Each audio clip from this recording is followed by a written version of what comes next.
All right. Zach, thanks so much for joining. Really appreciate it. Would love if you could just introduce yourself, tell us a little bit about yourself and what you do as a career, and then we could go in from there. Thanks, Tony. I'm happy to be here with you and your listeners. I am, I guess, filled with a lot of different roles that I have to play in my life. I'm a husband. I'm a father of four teenage boys, and a business owner. And I like to have a little fun too, whether it's working out or playing a lot of golf or bike riding or whatever. So a lot of things to juggle, but life is good. Nice. And so tell us a little bit about the business you own and then as we go along, I'd love to hear a little bit about how you got into that and what some of the challenges along the way were. Yeah, I say we, I'll probably be interchangeable, I or we, but I've worked with a great friend and business partner, Corey Schmidt, for the last 15 years, 16 years, on a financial planning company. And so I suppose depending on the setting I'm in, I will adjust what I say I do. If I want to talk to somebody, I might try to sound intriguing. If I don't want to, I'll just tell people that we sell life insurance, and then they don't listen very long. That'll shut down the conversation It quickly shuts it then. down really quick. Absolutely. Uh, but we help people figure out their financial lives, make good choices with money, be thoughtful, be accountable to what they want to get done with their finances. And I have a vision and a mission for what we do. People approach their financial lives with often not a lot of intentionality, kind of do things maybe accidentally. And we want them to be equipped to make good, thoughtful choices and make intentional decisions. So we call ourselves Intention Financial Partners, and we want to help people live intentionally and live generously with their money. Got it. And you're helping people all ages, right? Young people just getting started, so people close to or even in retirement. We do. Our company helps people across the spectrum. That's been one of our focuses.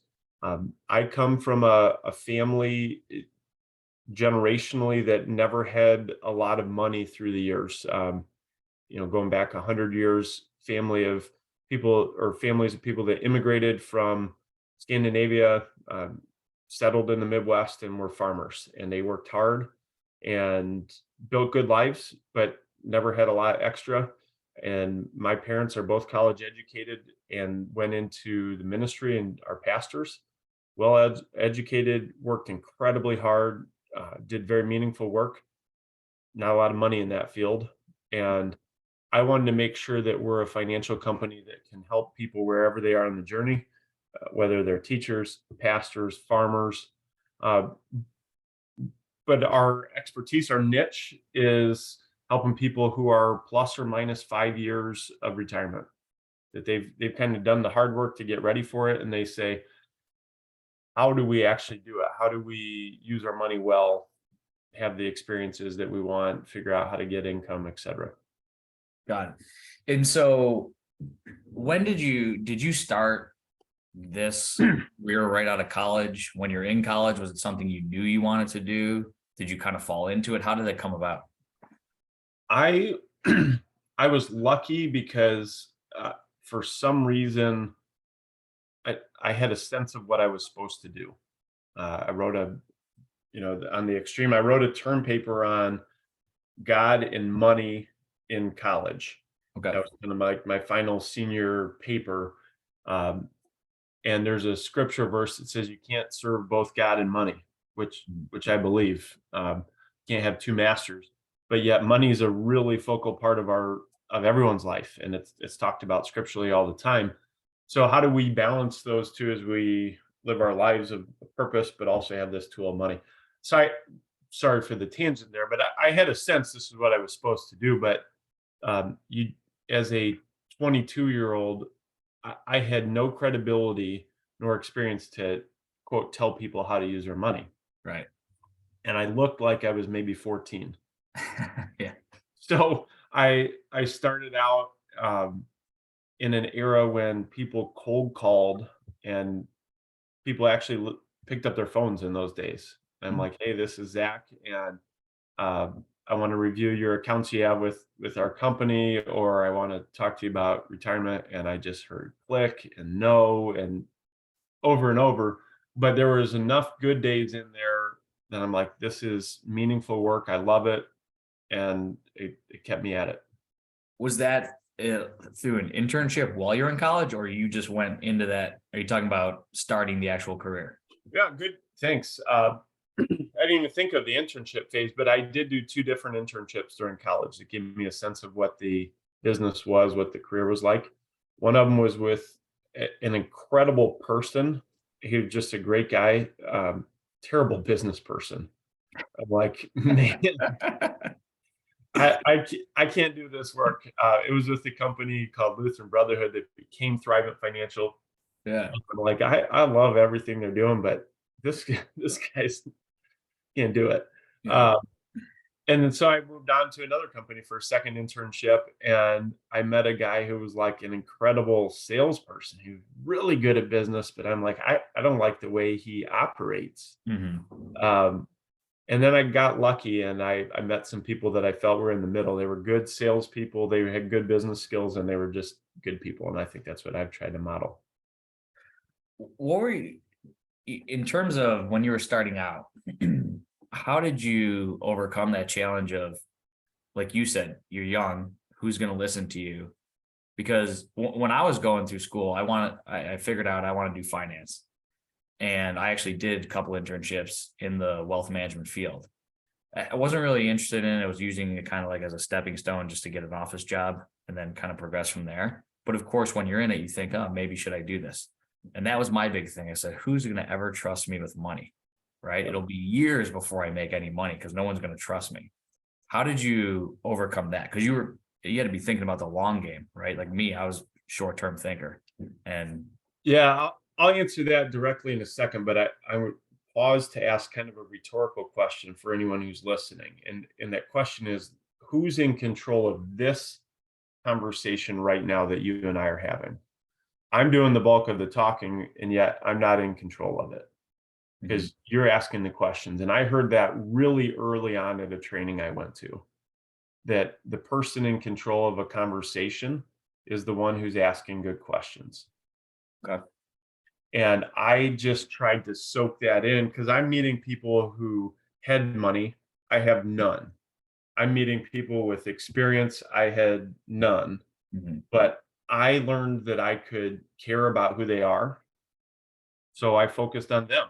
And in this training where I heard this, the person said in a meeting, let them talk, meaning the client, let them talk. And if I do have to talk, then I should be talking about them. I'm like, oh, got it, that makes sense to me. So early on, I said, all right, I can't be the expert. I don't have credibility, but I can be a good human. I can understand what they're trying to do. I can ask questions. I can get them to maybe think about things they haven't. And I did a lot of that. So I did listening, and then I brought in people who had expertise and credibility. I brought in salespeople who could help get a deal done.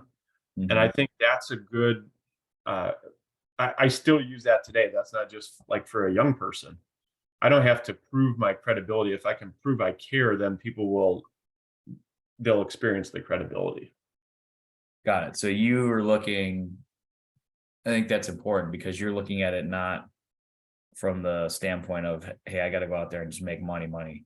It was, if I genuinely care about these people and how to help them financially, the success will come, as opposed to trying to pitch something. Absolutely, and I think that happens in any field that a person explores. Like if you're going to do home remodeling projects. We've worked with different people in our home and in our lives, and some of them are like they come in, they listen, they hear what we want to do, and they're like, we can deliver that. Other Mhm. people come in and they sell what they want to do, and that's not what I wanted. Well, I don't care who the better builder is in that situation. I'm going to work with the person who listened to me. I assume that everybody can build the house.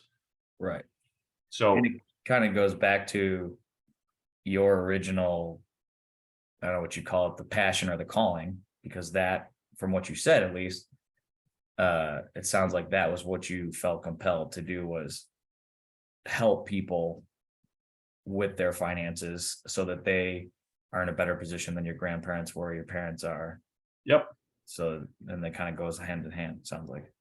Yeah, absolutely. And then what it's morphed into, I've been fortunate as our business has grown, our company's grown. We work with a lot of people that have significant wealth now. And so I get to use some of that history and I get to ask questions and say, what are you trying to do with it? Like they actually hit the thing that many people strive for, which is they have enough money, but they're wired all these years of saving it or accumulating that they can't go use it to have experiences or to give to somebody else in need or to do something fun for themselves. And Yeah, so we're just trying to get them the confidence that they're okay so they can go do that. got it. And so, sorry, go ahead. Were you gonna say something? Well, so thinking back to how I got started in that, I part of why I chose this career um, was shaped by a conversation I remember with my mom in one of my like ignorant teenage years that I had.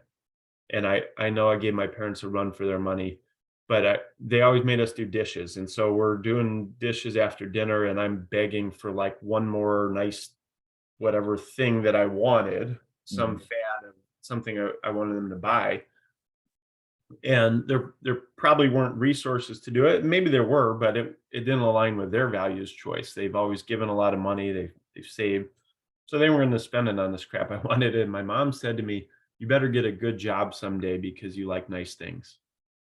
Yeah. And I'm like, "All right, uh, yeah." And that kind of stuck with me. So I ran a business while I was in high school and college. I had a pretty significant lawn mowing operation of whole bunch of people and it I had a summer in my senior year in college. I made 10 grand and I was hiring out friends to Wow. do it. And that transitioned then into a career choice of like, okay, I had job offers at the time, and this goes back to 2001, of like 45,000 a year to start out or 50,000. And that was good money at the time. And it was probably, I don't know what my parents made, but it's probably more than they made at the time. Yeah. But it had kind of a level salary to it and it didn't have much upside early on and I couldn't see the potential and I had come from the mindset of variability in income. I knew I could make more if I worked harder and I wanted that. And Mhm. that's what this career gave me at that time also was the chance to make more. But it also came with a bunch of risks of not making anything and that's something really important for people to internalize as they explore what they want to do.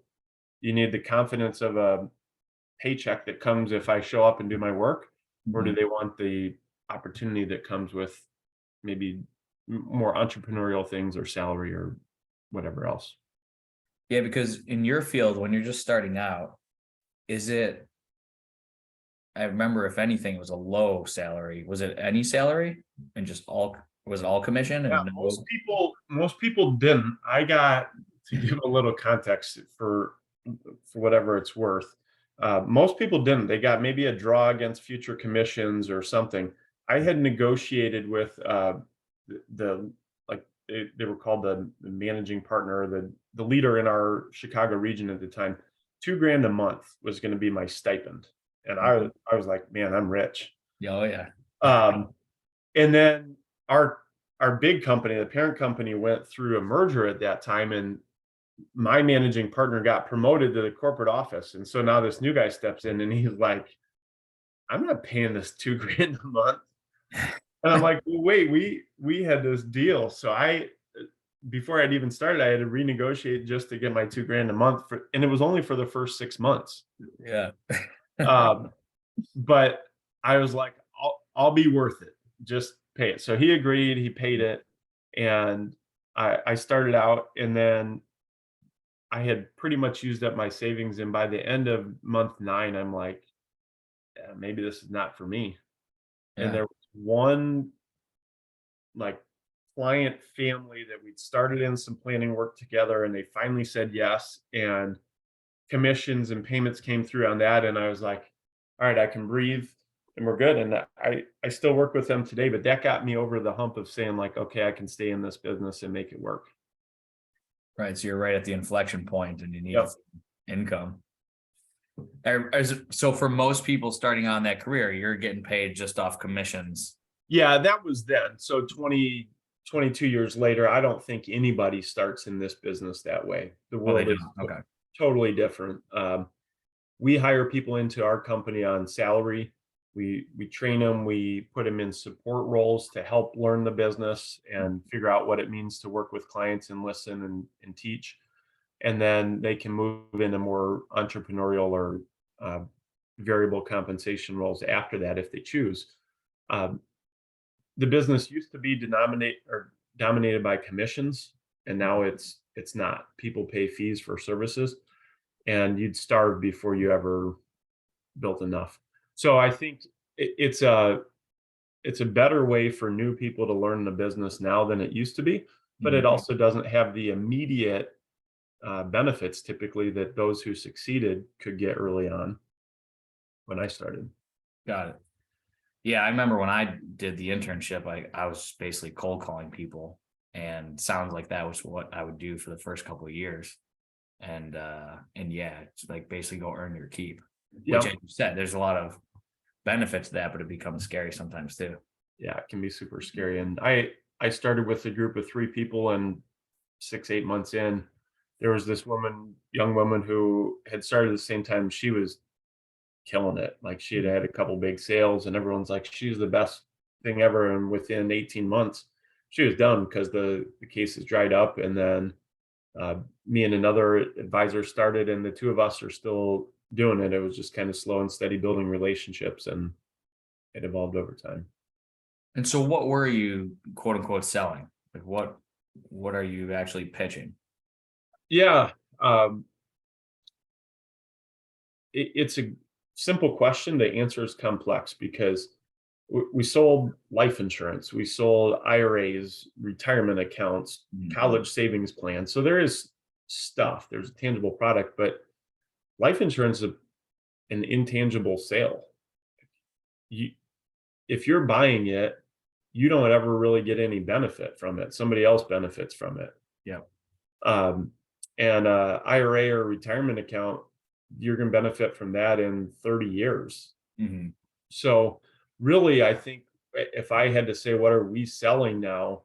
We're selling a partnership to say, how do we help people keep thinking regularly about their money and making purposeful choices rather than just getting caught up in life. And then when life gets busy, people eat out more, they waste money on stuff they didn't really intend to buy, they forget to save, whatever. And then all of a sudden, a couple months or a couple years fly by, and we meet with 50-year-olds who are like, shoot, I wish I would have done something with my money a long time ago.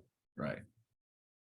And so, tell me a little bit about how you progressed from young guy, basically doing cold calls, starting out in the business, to the point that you branched off on your own. I mean, are Yeah. you like a senior level person at a company, and then you say, hey, I want to go branch off and do this on my own? Did you do it within that organization? How did that whole thing work? Yeah, I'll give a little industry perspective for someone who's thinking about financial services. There are different types of businesses, and you can go work for an entity. They're called broker dealers, and Mhm. broker dealers have a whole bunch of products that you can use to help people do their planning. And there's broker dealer companies out there by a whole bunch of names. I'm not even going to name them, but you'd start in with a team, um, or you could go towards what's called an RAA, a registered investment advisory firm that could be small or it could be really big. Mhm. And they do planning services, and they have different uh, tools and strategies they use.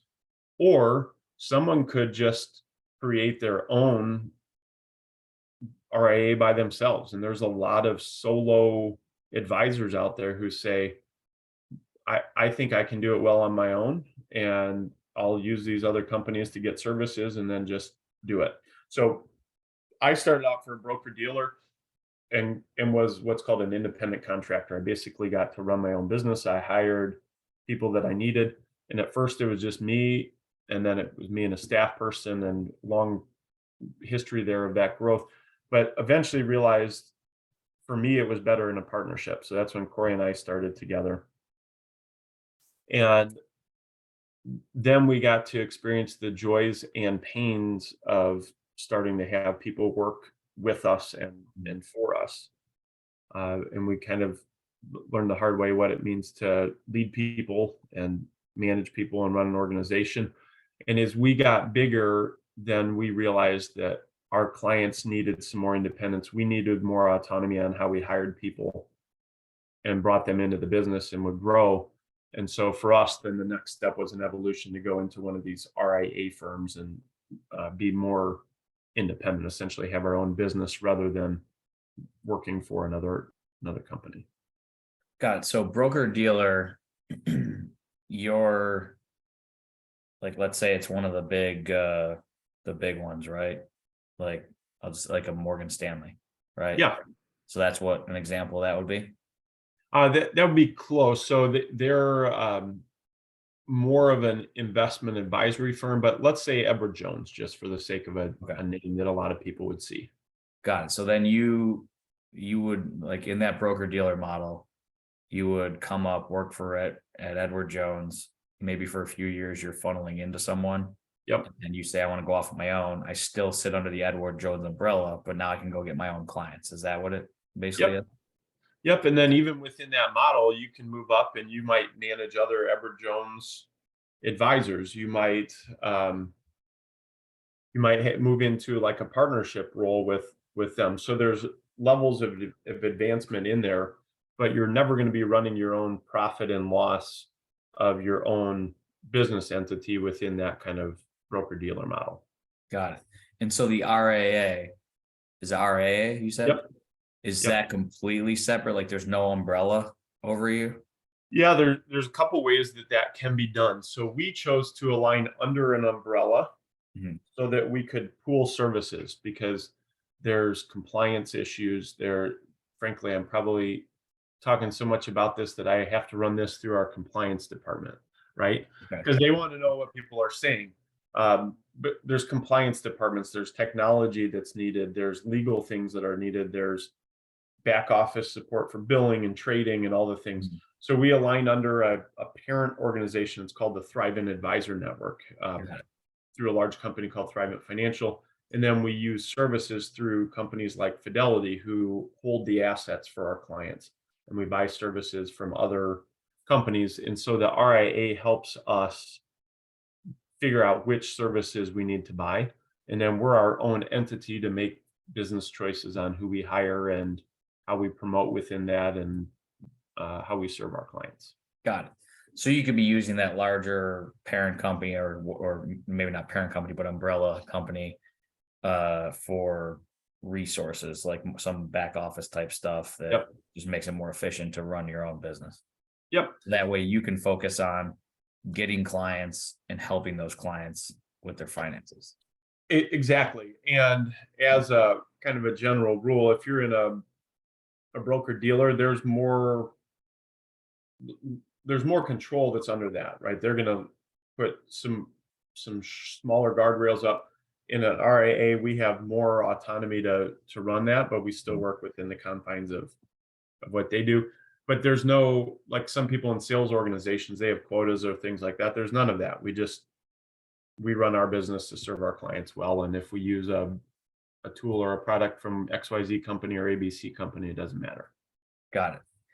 And so what was kind of the impetus to start your own? Like it sounds like you always knew you wanted to go that direction, but what was it that pushed you finally to say, hey, now's the time versus wait another couple of years? Or Two simple words: impact and scale. Mhm. So we wanted to maintain the impact that we could have with our clients, like one-on-one, like we've always done. Mhm. But we wanted to scale a business where we could attract other advisors in, Mhm. where we could hire people differently into our team. And it allowed us to do that. So we think that there's a need for the work that we do that's really big. And we have a vision for what that looks like. And we're trying to find core values aligned people to come on that journey with us. And that might be other advisors that are out there. It might be other people that are in the industry or that want to start out. And for us to grow that way, we needed to be under this structure. Got it. And so when you branch off on your own, you and your partner are already together at that point, right? Yep. And can you talk a little bit more about why you thought the partnership? Because you had said at one point you were doing it on your own, and then you thought the partnership model was better for you. Yeah, there's like old cliches of, 1 plus 1 doesn't equal 2, it has to equal 3. Yeah. And I think when partnerships flourish, that it's not just a cliche. There's truth there. Mhm. So everybody has unique abilities. We're all wired to do things that we enjoy and that we're really good at. And I've got a son right now who's struggling in chemistry. Mhm. And I, as a dad, I'm like, you got to get your grades up. You got whatever. You got to try harder. But as a business person and an entrepreneur, I'm also thinking, who gives a crap? Like, Right. that's not your unique ability. You're never going to use chemistry in your life. So I don't really care. Yeah. Right. So we're trying to get people in their unique abilities. And Corey and I had different unique abilities that we just approach the world differently in some ways. We're in alignment on uh, our values. We're in alignment on kind of how we see family and faith and like big things that are important to us. But we approach work differently, even though we probably get to the same place. And so that's just worked for us to say, you do things that you're really good at. I'm going to do things I'm good at. Let's keep communication open, Yeah. and then we can grow at a faster rate. Got it. And what were some of the core values? I know that's one of the big things that you live by, I mean, personally and your business.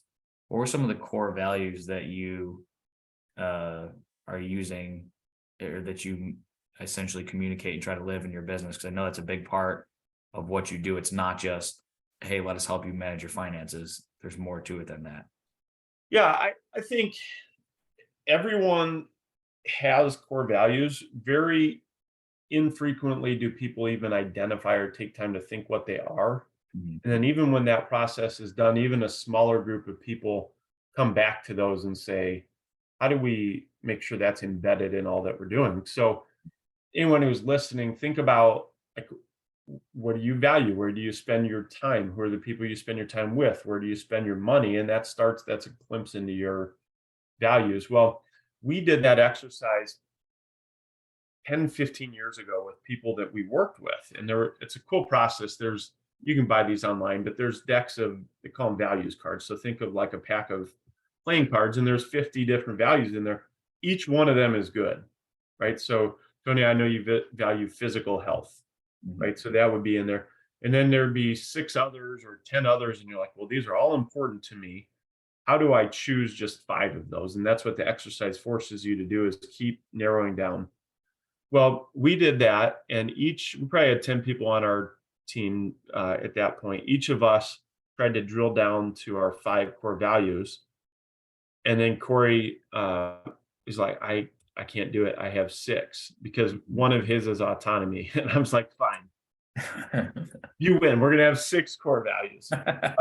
So we all chose 6, but and we have those displayed on golf balls at our office by each person's office, because Yep.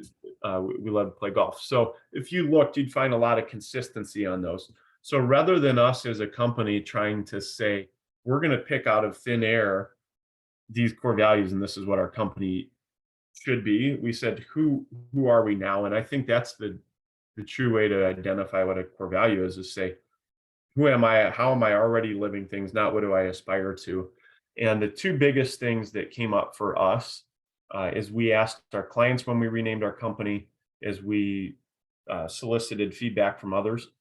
They said, well, Zach, you live your life very intentionally, which I've always tried to do. I try to make time for family, uh, for friends, for fitness, for faith, all this stuff, right? So we put a subtext to that says busy is not an excuse. Because if you meet someone on the street or you see a friend, like, hey, how things going? What do they say? "Oh, man, I'm so busy." Right.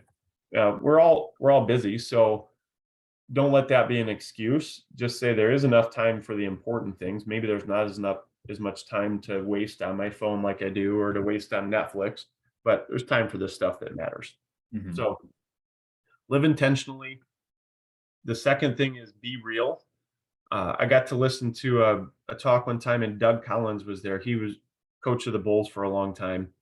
And quick side story, Doug Collins said he comes in to work the first day and he's asked to coach Michael Jordan. And he's like, Mhm. what the hell do I say to Michael Jordan? Right.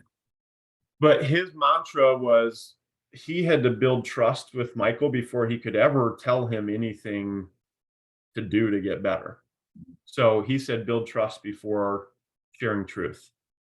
And to us, that's what be real means, is like form a relationship and then have real authentic conversations to get better. Don't just tell someone they suck and they need to get better. Yep.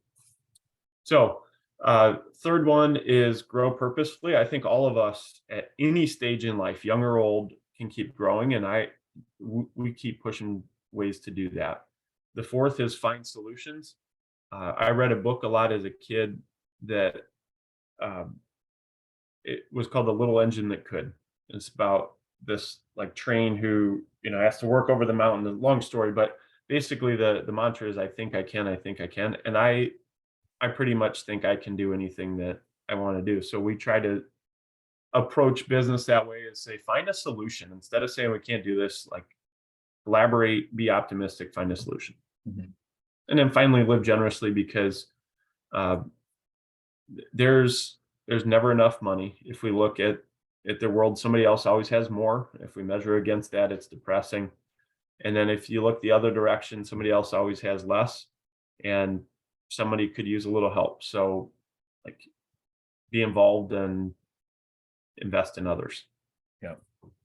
No, I like that. I think I've heard the people use the core values before, and it really sets the foundation for everything you do. And as we draw back to that at all times, kind And of keep. I think anybody, as they're thinking about their career, really should identify their own values and say, what is it I want? Well, if you value total flexibility with your time and whatever, then a 9 to 5 job that pays a good salary isn't going to be the right fit. All right. Um, but if you value being paid for the work that you put in, then maybe a salary job isn't the right fit and you need something that comes with variable income. But with that comes other stuff. So we all want all these things, but which trade-offs are we willing to make to align with the values that matter most? Right. I want to be a baseball player where I get a guaranteed contract regardless of what I do. Yeah, and a payment for the next 20 years every July to get a couple million. Bobby Bonilla. Best negotiating ever. So what do you, on a day-to-day basis, just for people listening and who are interested in this field, just kind of, I know every day is different, right? Just in general, what are some of the things that you're doing? What does a wealth manager, financial advisor do on a Yeah, day-to-day, let's say? the number one thing is you got to see people. Okay. So we got to focus on relationships, and we got to find new relationships, and we got to keep the ones we have uh, steady. So day to day basis, before the pandemic, it was like go into the office and see 3, 4, 5, 6 different people or couples in a day. Mhm. Now I spend a lot of my life like this because people realize, oh, we can have those same conversations on Zoom. Right. But probably half to 2/3 of my work time is just FaceTime working with clients and having conversations and listening and giving ideas and then helping them take action. And we've got a team that helps try to keep things accountable to that.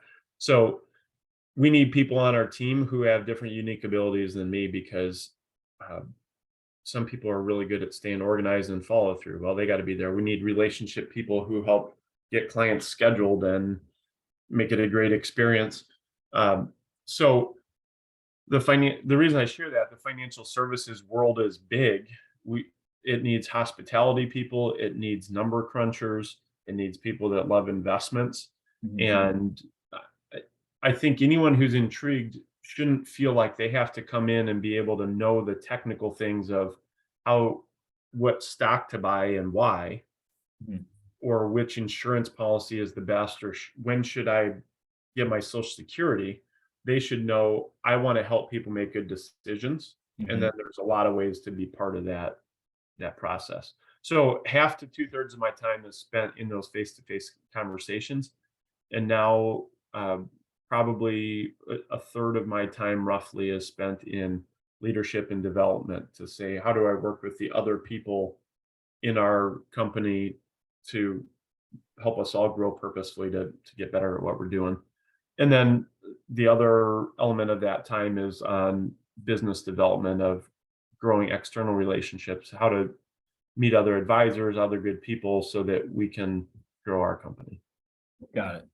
And when you're, I think a lot of people think financial advisor. I remember I thought this when I was young. I was thinking, you're basically like a stock picker. Yep. But now, tell me, correct me here, but the role of financial advisor, wealth manager is not necessarily that. It's more so understanding what is the person's financial goals, meaning, hey, I want to retire early, or I want to give generously, or I want to leave enough money to build a legacy for my grandkids and so on. And based on that, you help guide them into different strategies, not specifically like, hey, go buy the stock. Is that Yep. an accurate way to describe it? That's a very good way to describe what we view our role as a financial partner should be. So wealth manager, financial advisor, whatever title gets put on it, if it's someone who's in a role of being a planner, and in the industry that's talked about as a fiduciary, that means I'm putting your best interests ahead of mine and Mhm. saying what's Tony trying to accomplish? What is our client trying to accomplish? Then a fiduciary partner should be doing all those things. And some financial advisors love the technicalities of stocks, and they actually do have their own stock portfolios. Well, they do. Okay.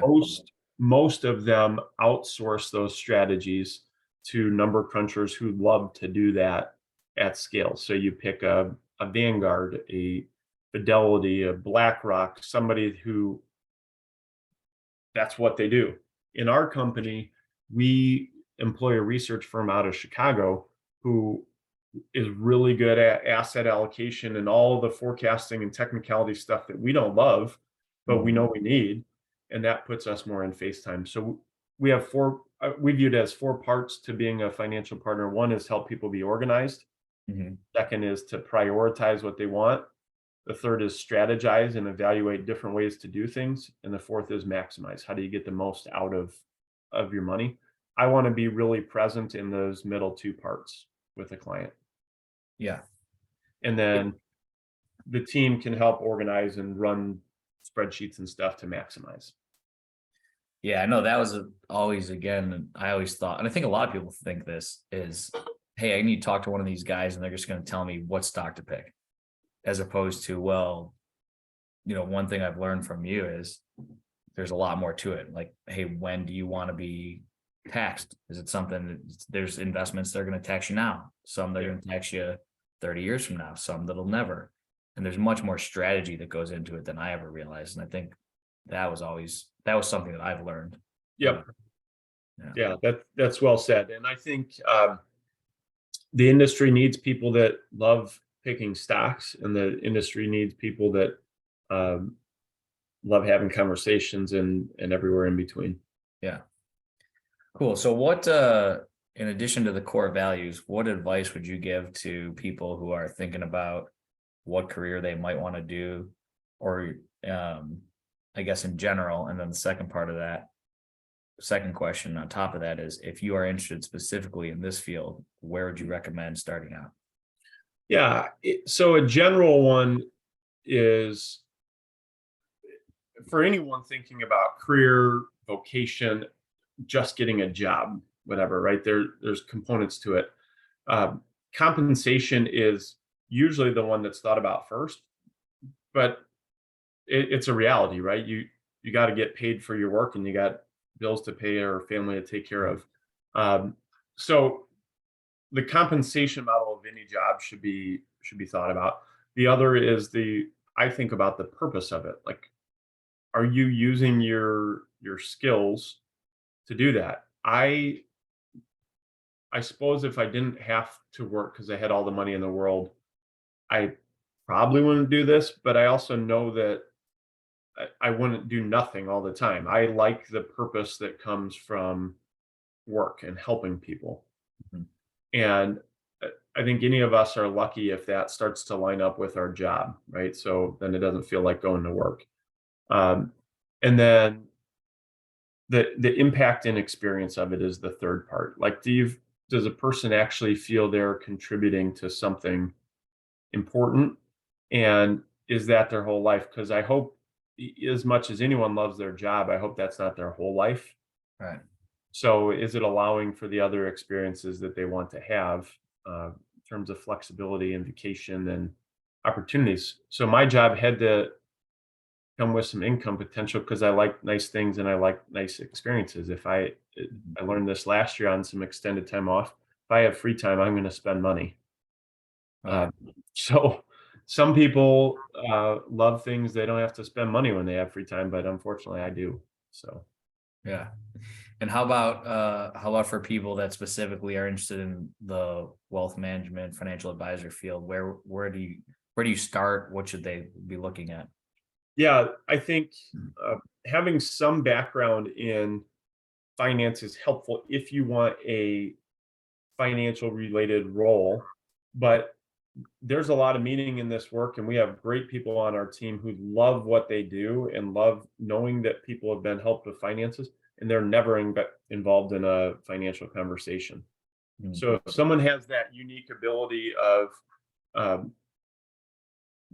organization or relationship building or hospitality or servicing accounts and, you know, checklist management, they should consider this as an industry where they might be able to use their skills in whatever. If someone knows they have some financial wherewithal and they like talking about money and they like working with people, then they should start to check out the different firms that are out there and the different models. So look up broker dealers, look up RIAs, and look up our company because we'd love to talk to them too. It's intention.com. That's the two words I talked about earlier, intentional and generous, just smushed together. So INTENTGEN.com. And there's info on there about careers and how we do things. Awesome. Well, thanks so much. I really appreciate it. This was super interesting to hear, and I'm sure it'll help some people out there that hopefully listen. That's awesome. Thanks for doing this. I think it's a cool thing that you are helping people explore possibilities for their journey ahead. It's awesome. Yeah, I mean, I think there's a lot of people out there that just, it's like they have this energy inside them that they know there's something they want to do or should be doing, but they just don't know what it is. And the more, I think this is the goal, is more options they can hear about, they can find where to channel that energy. So, Yeah, yeah. really cool. All right. Well, thanks so much, Zach. You bet. Thanks, Tony.